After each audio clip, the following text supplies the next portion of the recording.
Good morning 12th students. Today I am teaching ahead lesson number 3. Our next lecture is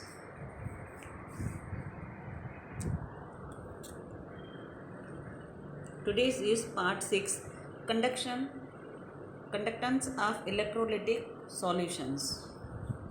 From this page, yesterday I gave you on the basis of example 3.3 index questions, you have to finish your homework 3.4, 3.5 and 3.6. 3.4 conductance of electrolyte solutions. Okay, now what is that? Before starting this topic, we have to understand few terms. First, the electrical resistance is represented by symbol R, resistance, and measured in ohm. Okay, ohm, symbol of ohm is like that. Now R symbol is ohm, then their SI units are kilogram per meter square, S3A square, measured by Wheatstone bridge. Are you aware that you did practical in physics with the help of Wheatstone bridge, and you are knowing how to calculate the ohm with the rheostat? The electrical resistance is directly proportional to its length. R is directly proportional to length. I am denoting it first, and inversely proportional to its area of cross section A. R is inversely proportional to area. Okay, so this one is second. So from this first and second, we can say R by keeping up and by keeping down directly proportional and inversely proportional. So R resistance is directly proportional to length and inversely proportional to the area of section. So R is equal to, by removing this proportional with the help of constant L upon A. This equation is 3.17. Here it is denoted. Okay. Now RP, this constant is Greek RHO. Okay. This is called the constant of proportionality. This Greek RHO is called resistivity. Greek RHO, constant of proportionality, it is called, and it is derived as resistivity, specific resistance. And SI units are ohm meter, ohm this and meter. R, it can be measured in centimeter, so it is called ohm centimeter. Now resistivity of for a substance is its resistance when it is 1 meter long and its area of cross section is 1 meter square. Okay, I am repeating it again. Resistivity for a substance is its resistance when it is 1 meter long and its area of cross section is 1 meter square. So at that time 1 ohm meter is equal to 100 ohm centimeter. 1 meter is equal to 100 centimeter. Otherwise you can say 1 centimeter is equal to, by putting 1 upon 100. So it is 0.01 meter. So in both the units you can derive. The inverse, now next topic. The inverse of resistance. The inverse of resistance R is called conductance. That is denoted by G. G is equal to inverse of resistance. That I am denoting like that first. By putting value of R in, R is equal to, you are knowing ahead 3.17, R is proportional to length upon area. Then by a proportional removing by a constant to equation. First, I am repeating again, see, G is equal to 1 upon R. So by putting this R value here I am putting the R value. So it is equal to, A will come upper side, A upon PL. That is again a new constant, 1 upon P. This 1 upon P is again a new constant. This is called K, A upon L. Okay, this is new constant. So this equation for this G is equal to 3.18. This one is 3.18. Now the SI unit of conductance is Siemens. Learn nicely. The SI unit of conductance is Siemens. Symbol is denoted by S, equal to 1 upon ohm. Yeah, ohm minus 1. R, it is called MHO, Maho. R, ohm minus 1. Because it is inverse. The inverse of resistivity called conductivity, specific conductance. Then its symbol is K, Greek kappa. Then SI unit of conductivity are S per meter. K is expressed in as centimeter square, per centimeter. Conductivity of a material is Sm minus 1 is its conductance when it is 1 meter long and area of cross section A is 1 meter square. So 1 S centimeter minus 1 is equal to 100 S meter 1. Okay.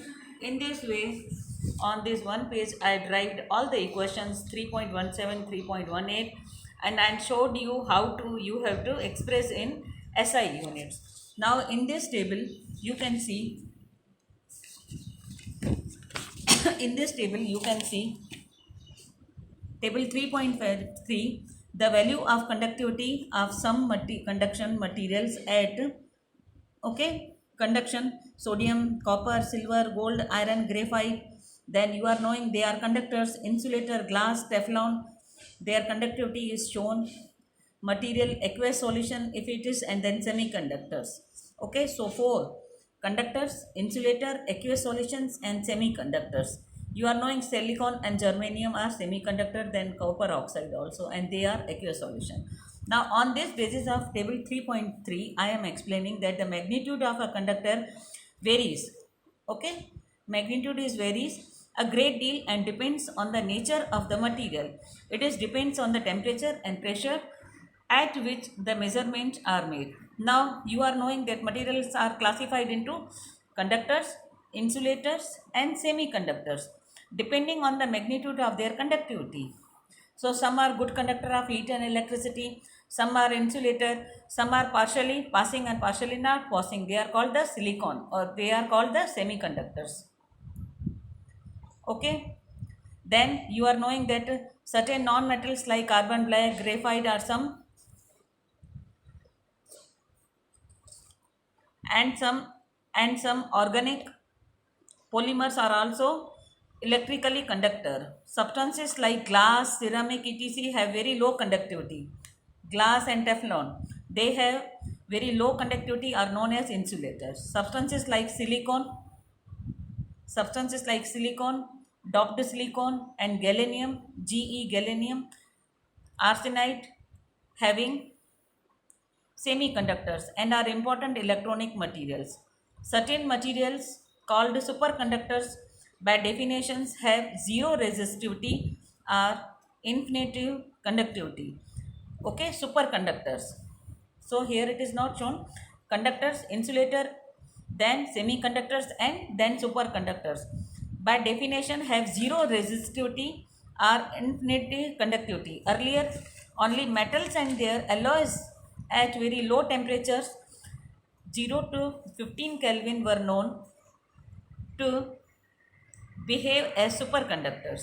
But nowadays a number of ceramic materials and mixed oxides are also known to show superconductivity at temperature at higher than 150 Kelvin. Okay, so I described in this paragraph what are conductors, insulators, semiconductors and superconductor at what temperature. Now again our next topic is electrical conductance. Through metal is called the metallic or electronic conductors and is due to the movement of electrons. Okay, if in the outermost orbit the electrons are present, they are responsible for the conductivity, means they can pass heat and light. Now the electronic conductors depends on first the nature and structure of the metal, the nature and the structure of the metal, the number of valence electrons per atom. As in the first group sodium they are having valence electron 1, in the group 2 valence electron in outermost orbit, how many electrons are present, and on it that conduction is dependent. Temperature decreases with increase of temperature. Okay, now on this page, as the electrons enter at one end and go through the other end, the composition of the metallic conductor remains unchanged. The mechanism of conductance through semiconductors is more complex. Already you are knowing in 11th chapter 7 that every pure water has small amount of hydrogen and hydroxyl ion. Okay, pure water H2O, that is H ion and OH ion. And already in that chapter in 11th you are knowing the molarity which tend to very low conductivity. This when electrolytes are dissolved in water, they furnish their own ions in the solution, hence its conductivity also increases. Okay, simple water, if we will pass the conduction, if we pass the current, you can feel current in water. You are knowing in batteries some acids are keeping, so H ions are increasing, and for that responsible for the conduction.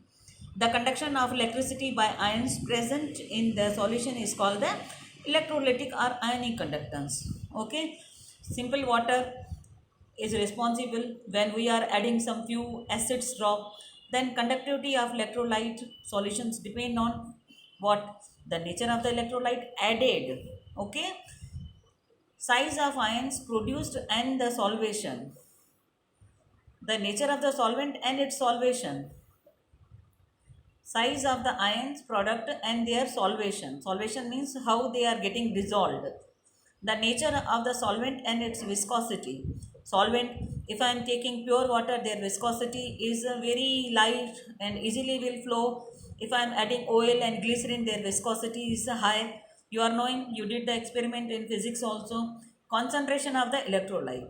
Temperature, it increases with the increase of temperature. Here decreases, here increases. Now passage of direct current through ionic solution over a prolonged period can lead to change in composition due to electrochemical reaction. Already I taught you in 3. Now we will learn in 3.41. Now our next lecture is measurement of conductivity of ionic solution. So in this topic I taught you what are conductors, insulators, semiconductors, superconductor, on what basis they are having nature, and how water, in water if we are adding some some solvent, so how it passes the conductivity. And I showed you how to derive the R ohm and the inverse of that conduction, and we derived the SI units also. So students, please follow with me, and one lecture if I am giving, on that lecture you please make the notes, so it will be very easy to you to understand the topic.